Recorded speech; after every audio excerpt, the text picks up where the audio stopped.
अस्सलाम वालेकुम friends, welcome back to Top Smarties drama serial मैं जो कि इस बात से परेशान है कि जैद उसको टर्की नहीं लेकर गया और मुबशिरा इस बात से खुश है कि जैद आहिस्ता आहिस्ता मुबशिरा के करीब होता जा रहा है। आयरा जानती है कि आसिफ साहब उसको बिल्कुल भी पसंद नहीं करते, लेकिन इसके बावजूद आयरा उनके दिल में अपनी जगह बनाने की बजाय उनको जानबूझकर तंग करती है, जानबूझकर उनको गुस्सा दिलाती है।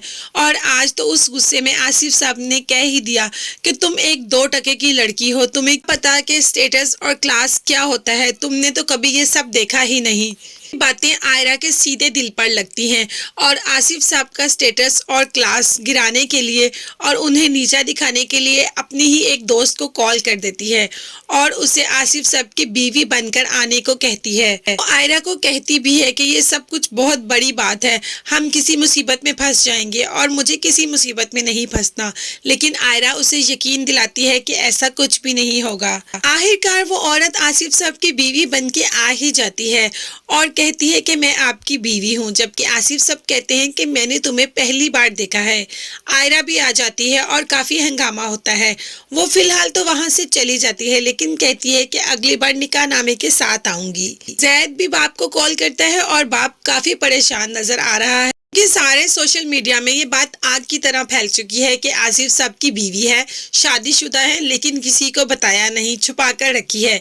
अब आसिफ साहब भी एक चाल चलते हैं, जाहिर है इतना बड़ा बिजनेसमैन है, ऐसे थोड़ी चलेगा।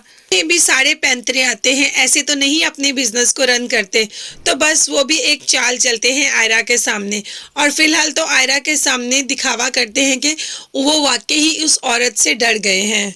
तो उस औरत को सामने बिठा के थोड़ी रोमांटिक बातें ही करनी शुरू कर दी, जिससे वो औरत काफी नर्वस होना शुरू होगी। और आसिफ साहब ने पूछा, अच्छा बताएं हम पहली बार कहाँ मिले थे? और वो औरत आयरा का मुंह देख रही है। इसके साथ ही आसिफ साहब ने पुलिस को कॉल किया, पुलिस आई और उस औरत के तो रंग उड़ गए, क्योंकि वो झूठ बोल रही थी और आसिफ साहब के लिए उसका झूठ पकड़ना कौन सी मुश्किल बात थी। 2 मिनट नहीं लगाए और उसको पुलिस के हवाले कर दिया और यूं उस औरत ने सब कुछ सच सच बता दिया। और आयरा की रेपो आसिफ साहब के सामने तो खराब हुई ही हुई, साथ तो जैद के सामने भी बहुत ज्यादा खराब होगी। बशरा जो कि जैद के दिल में अपनी जगह बनाती जा रही है और आयरा ने एक और कदम दूरी का जैद की तरफ बढ़ा दिया, क्योंकि इससे आयरा और होगी जैद से दूर। तो क्या मुबशिरा हो जाएगी जैद के करीब और आयरा इससे भी दूर? ये सब देखने और जानने के लिए मेरे चैनल को ज़रूर सब्सक्राइब कीजिएगा। अपना बहुत ज़्यादा ख्याल रखिएगा और मुझे भी दुआ में याद रखिएगा। नेक्स्ट वीडियो तक के लिए अल्लाह हाफिज़, बाय बाय, टेक केयर।